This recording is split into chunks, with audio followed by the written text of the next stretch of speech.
ମାଛ ମସଲା ଭଜା କରିବ ବୋଲି ଭାବି ନେଇଥିଲୁ। ମାଛ ଆଣି ଦେଖିଲୁ ବଡ଼ ବଡ଼ ପିସ୍ ଅଛି, ସେଥିପାଇଁ ତାକୁ ମଝିରୁ କାଟି ଦେଇଥିଲୁ।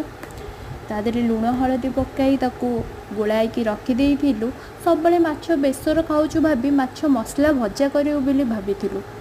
ହଳଦୀ, ଲଙ୍କାଗୁଣ୍ଡ, ଜିରା, ଧନିଆ, ଚିକେନ୍ ମସଲା ସହିତ ସୋରିଷ, ଅଦା ରସୁଣ ପେଷ୍ଟ ଦେଇକି ଗୋଳେଇକି ଭଲସେ କୋଟ୍ କରିଦେଇଥିଲୁ। ଏ କୋଟ୍ ପ୍ରସ୍ତୁତ କରି ମାଛକୁ ତା ଦେହରେ ଗୋଳେଇ ମିଶିବା ପାଇଁ କିଛି ସମୟ ଛାଡ଼ି ଦେଇଥିଲୁ। କଡ଼େଇରେ ତେଲ ଗରମ କରି ମାଛକୁ ତା ଭିତରେ ପକାଇ ଦେଇଥିଲୁ। ମାଛ ଭାଜି ହେଇସାରିଲା ପରେ ଏହା ସହିତ ଆଉ କ'ଣ ଖାଇବୁ ବୋଲି ଭାବିଥିଲୁ। ମାଛ ଭଜା ପ୍ରସ୍ତୁତ ହେବା ସମୟରେ ଆମେ ବନେଇ ଦେଇଥିଲୁ ଭାତ, ତେନ୍ତୁଳି ଚାରୁ, ତା ସହିତ ଶାଗ ଭଜା ଆଉ କାକୁଡ଼ି ସାଲାଡ଼। ମାଛ ପ୍ରସ୍ତୁତ ହୋଇସାରିଲା ପରେ ମନ ଖୁସିରେ ଖାଇ ଦେଇଥିଲୁ।